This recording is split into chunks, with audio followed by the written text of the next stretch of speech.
Hello, and welcome to All Our Little Messes, a podcast focused on healing through intentional conversations about parenting, relationships, religion, and more. I am your host, Veronica Winrod, and I'm so happy to have you here, listening in on my thoughts today. I hope you enjoy this episode.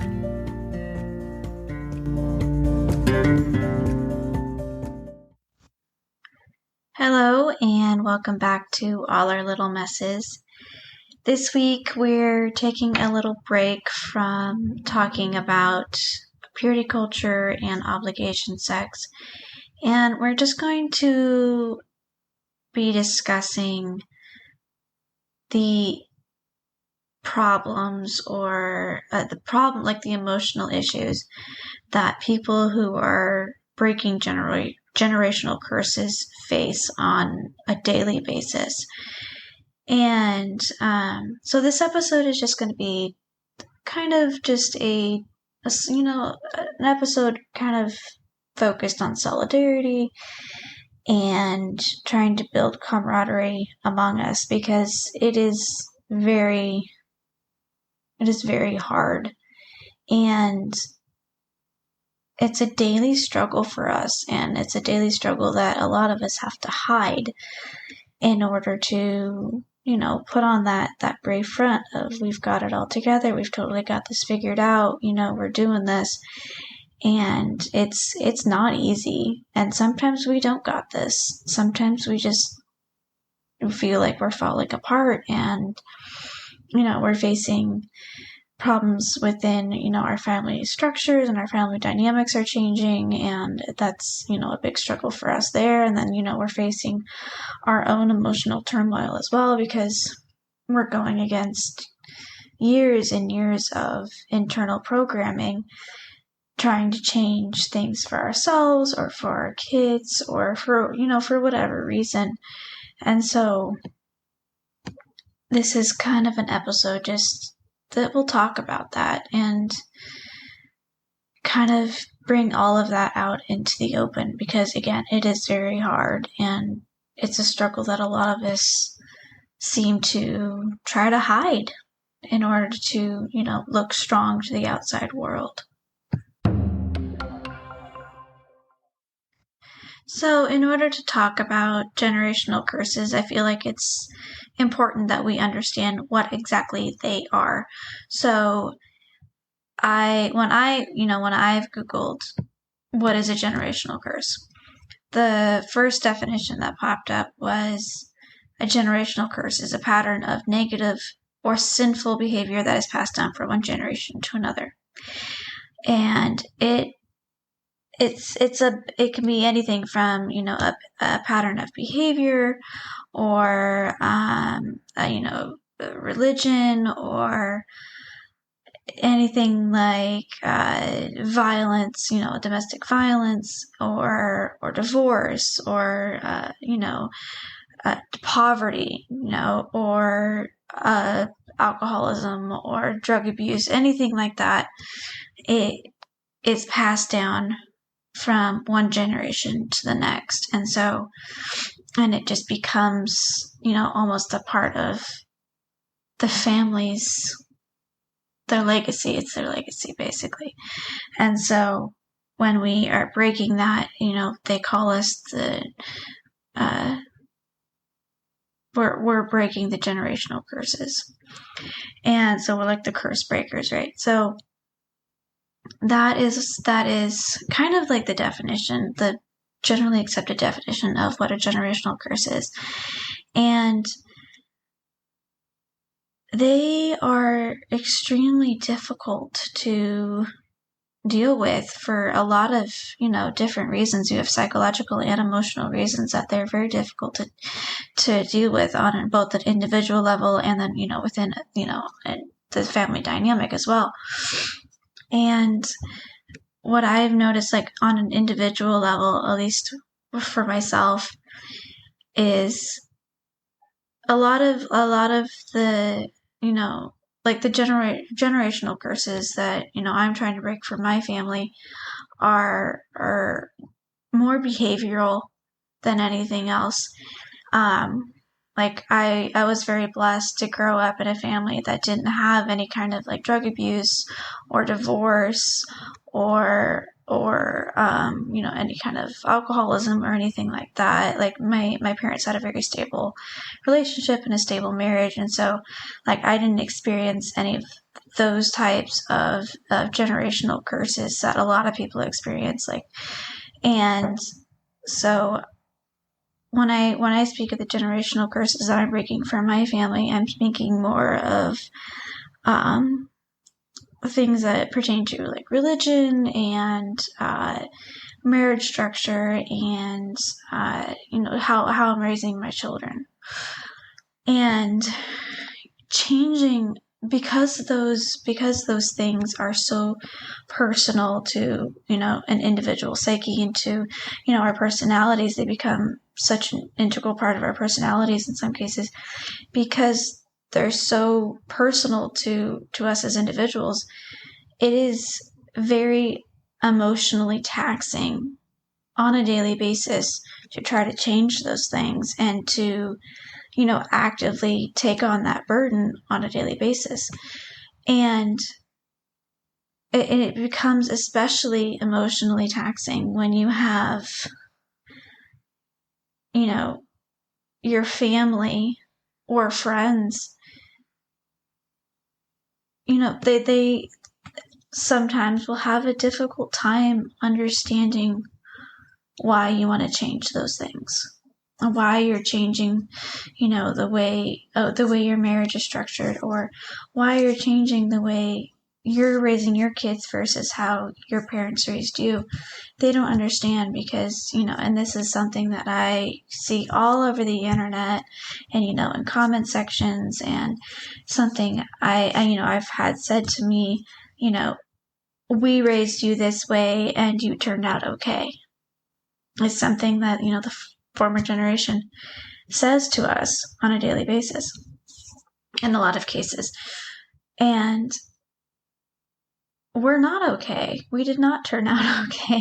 Like, I would say that the millennial generation is a generation of some of the most broken people I have ever come across. Like, we are the generation that is now raising kids. And we are struggling so hard because we have so much emotional baggage from how we were raised. We have baggage from the economy crashing, different wars that the U.S. has gone through. I mean, like, us as a generation has gone through so many different eras, and it's insane, and we are not doing okay. Like, I mean, I forget what the rate was of millennials that actually own their own home, but it is abysmally low. It is so low, and but we're still the generation who is getting married and having kids right now, and we're trying to change some of those patterns that we found ourselves in as kids.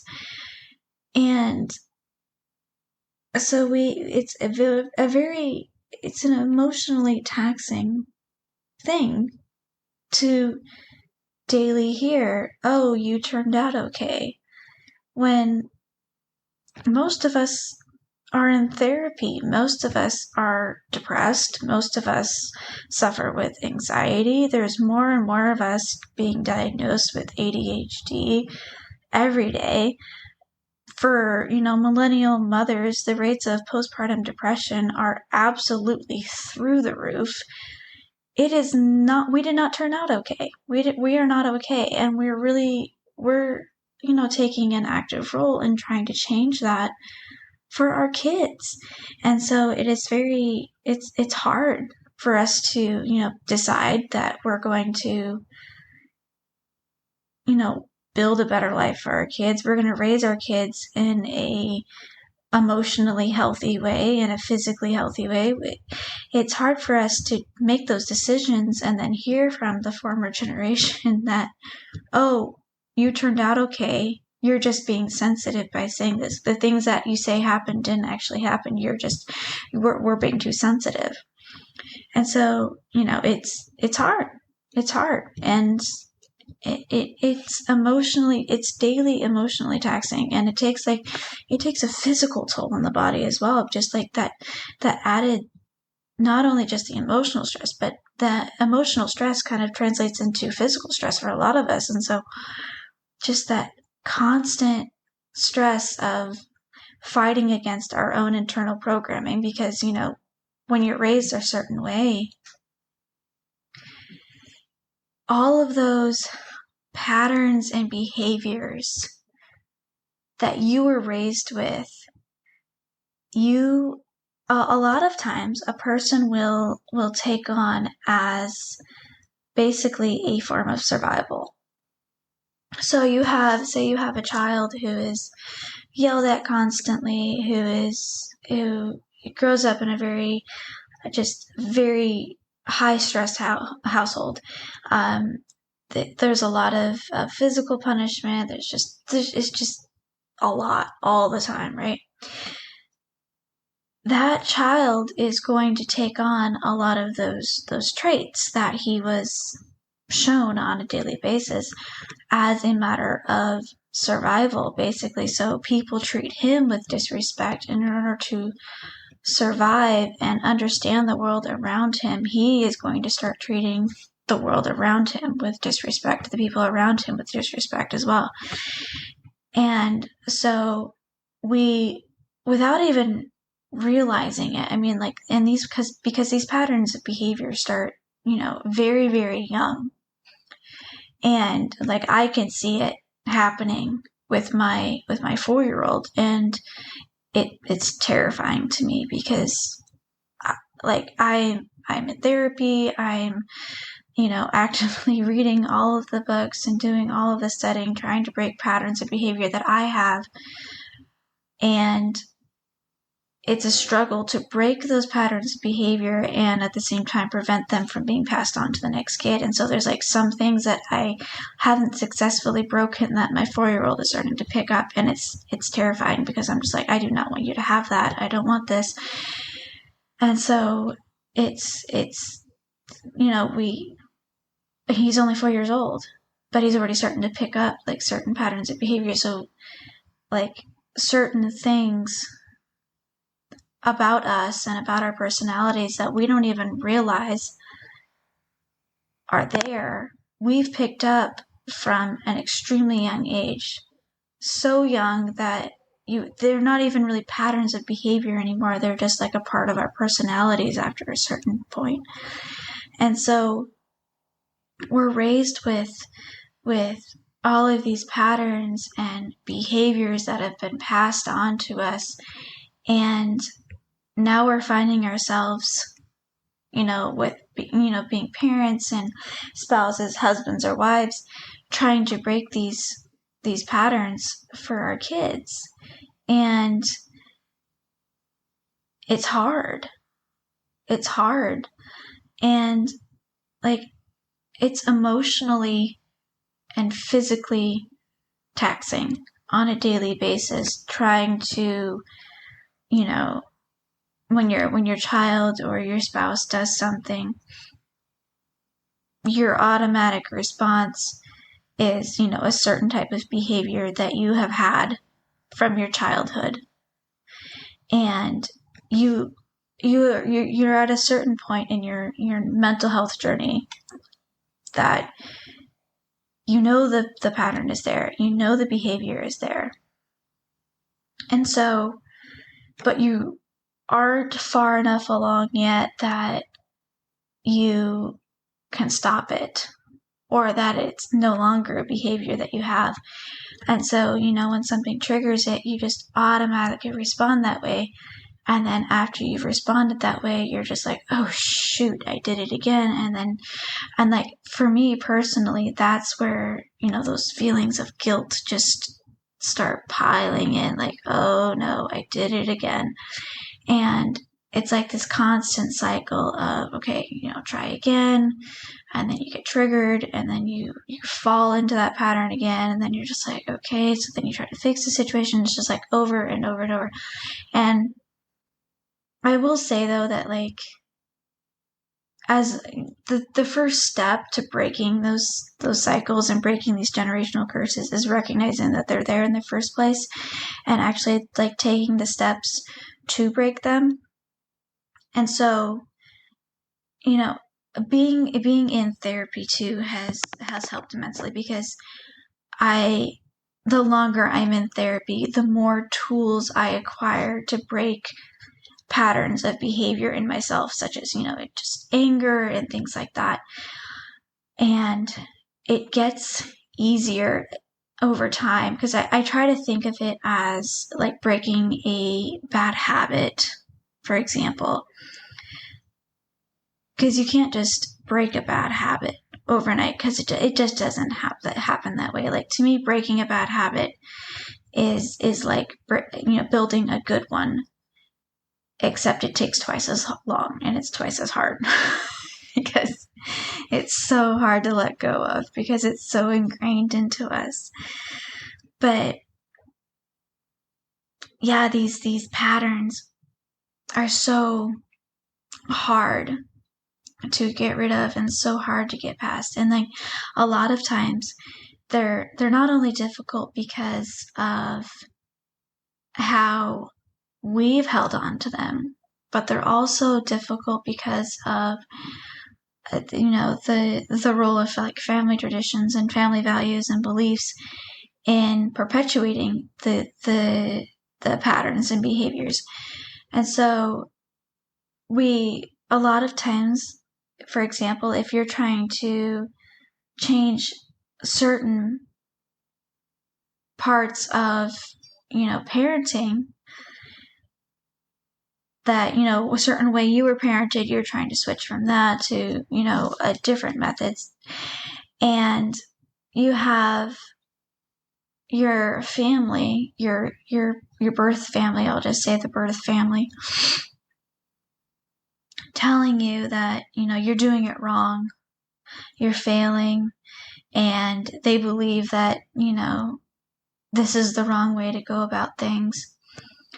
And you have all of that in your mind at all times, because we're all hardwired to want and need our family's approval. It's something that is just ingrained into a human being's DNA. It's just part of who we are. And so when we're trying to change things from the way our families did it when we were growing up, and we're trying to do better, but you have your entire extended family, or just certain individuals, telling you that you're wrong and you're going to fail and you're being a bad parent, it's very disheartening, especially when you believe with all your heart that this is the best way to raise your kids. It is so disheartening to hear from, the people that are supposed to love you the most and support you the most. It is so disheartening to hear from them that they believe that you are failing and that you are a bad mother or father.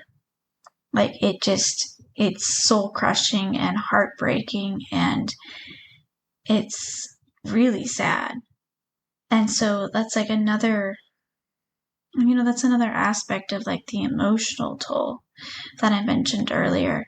The emotional toll of like changing things that our families did, of basically breaking family traditions, breaking family values, and breaking family beliefs, and changing things for what we see as the better. Because a lot of times, like, these patterns and behaviors are so entwined in their values and beliefs that they have become one and the same. So when you challenge these patterns and behaviors, they see it as, oh, you're challenging us. You're challenging what we believe in. And it becomes like this personal insult to them, and it's this fight. And so in order to hang on to their pride and their family values and their beliefs, they have to challenge you to not do what you're trying to accomplish. And so it makes it even more difficult to carry on with, like, our family mission in creating a better life for our children, and in breaking generational curses in, marriages and within families. And yeah, it can become very emotionally taxing. Like, I mean, I myself have experienced this all the time. And it's just one of those things that I am constantly praying for strength for. There's a couple Bible verses that I have that I read over and over and over that really help encourage me to, keep going, and to always, seek the truth and always speak the truth, and to never give up, because, some things are wrong, and that will never change. Like, there's something that has always stood out to me, especially, is that Jesus was very gentle towards children, and he was very he was gentle, and that's something that has always stood out to me in the Bible. And, like, there are instances where he did express just anger towards those who were blaspheming God, and, situations like that.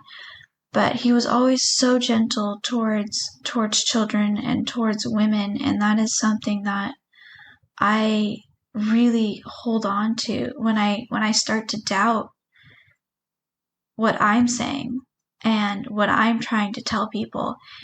Is I try to remember what Jesus stood for and what he was fighting for, and how he treated, the woman at the well and Mary Magdalene, and how he treated little children. He said, "Let them come unto me."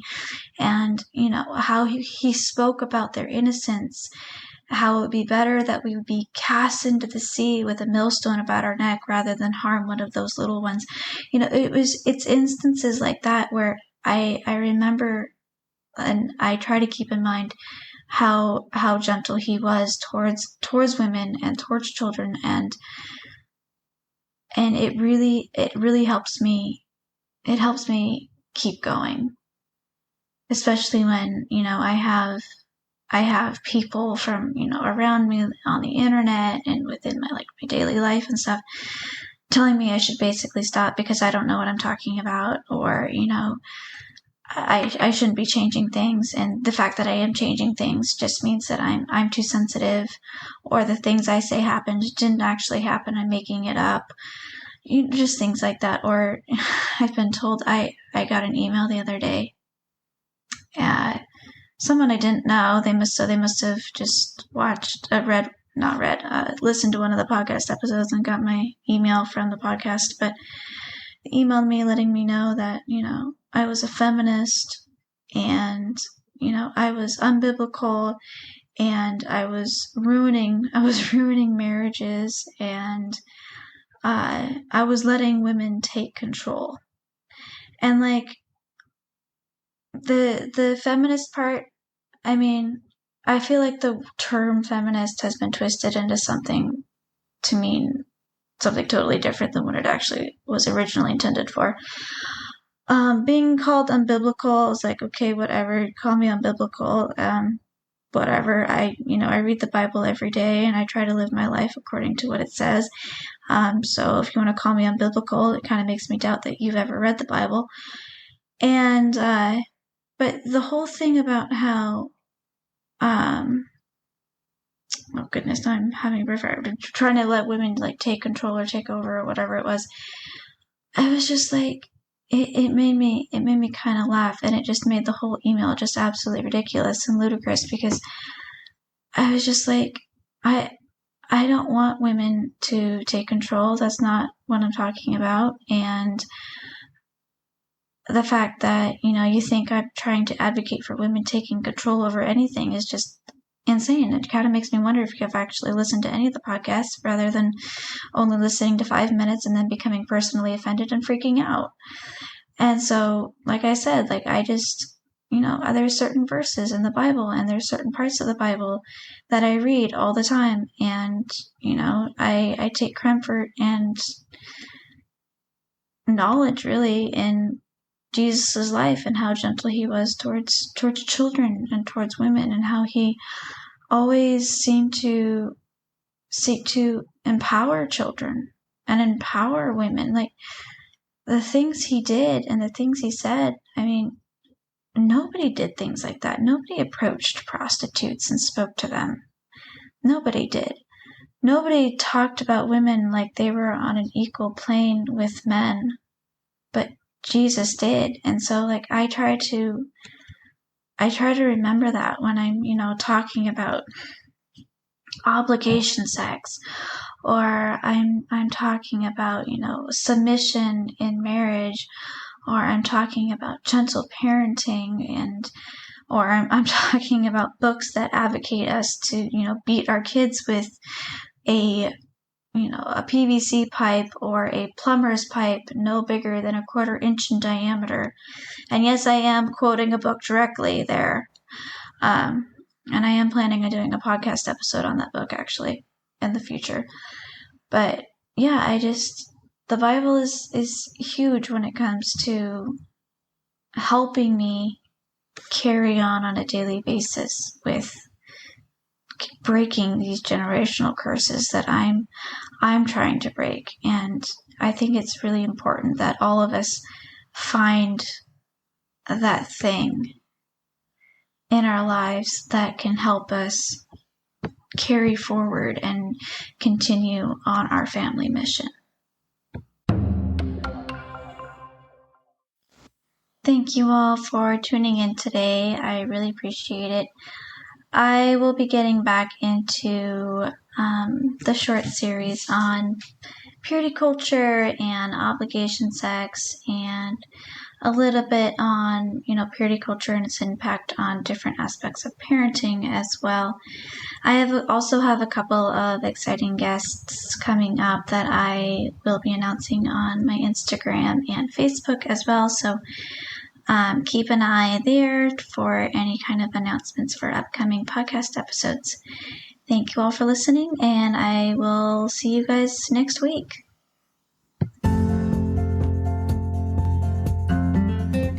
Thank you for tuning in to this episode of All Our Little Messes. Please let us know how much you enjoyed it below and add any questions you have about this episode. Also, don't forget to follow us on Patreon for amazing exclusive perks, including early access to podcast episodes and bonus episodes every month. We've also recently added a support group for all of our paid patrons. You can check us out on Facebook and Instagram for daily updates and insights that mirror podcast topics. Thank you for listening, and we'll see you next week.